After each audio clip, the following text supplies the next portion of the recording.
So this video I just wanted to touch on hydraulics a little bit, just understanding the basic principles of it, knowing about velocity, knowing about PSI loss. And I know you might be thinking, well, I'm not a licensed irrigator, I'm not designing any sprinkler systems, I don't ever have to do that, I'm just the technician that fixes things.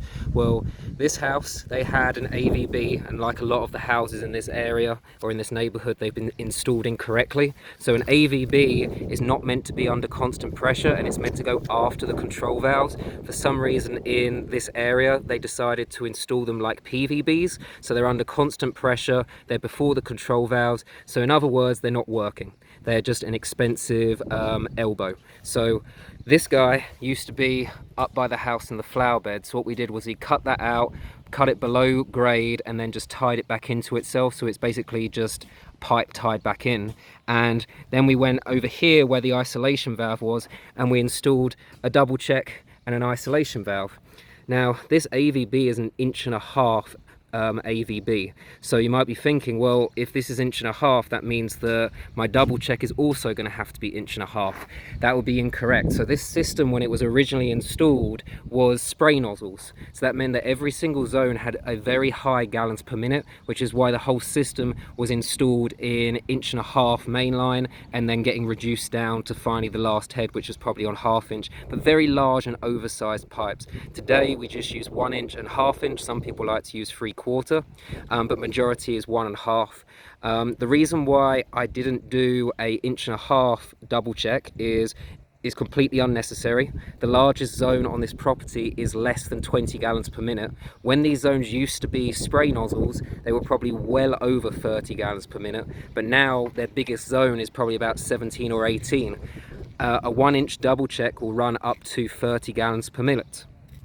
And the same goes for our control valves. These used to be 1.5 inch control valves. We've just swapped them out for 1 inch control valves because, again, these 1 inch Irrigation jar top slip valves, they will go up to 30 gallons per minute. So going 1.5 inch is, one, a waste of materials because it's completely unnecessary, and two, it's also a waste of money. Plus, it's also a lot harder. So an 1.5 inch double check, if I was going to install that, I would make sure I would have a helper because it's a large device. It's probably going to take 2 hands to get in. Yes, you can do it by yourself, but it's going to be a lot easier with 2 people. A 1 inch double check, you can do that by yourself, easy peasy. And you might be thinking, well, I'm going to lose money. You can still charge them the same amount as you would if you were going to put in an 1.5 inch because it's your expertise, it's your knowledge that was able to go, you know what, they don't need an 1.5 inch, we can just put a 1 inch.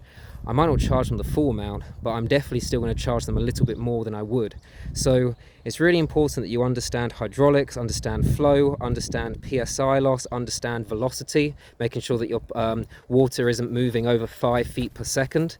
And that way that you can properly put in the correct products without overcharging people or putting in products that are completely unnecessary. An 1.5 inch valve for a residential, unless they've got spray nozzles, unless they're going well over 30 gallons per minute, you don't need it. So do all of your research before you cut the valves, before you start replacing stuff. Go to your water meter, check the flow of each zone, and that way you can be sure what the product that you put in is the right one.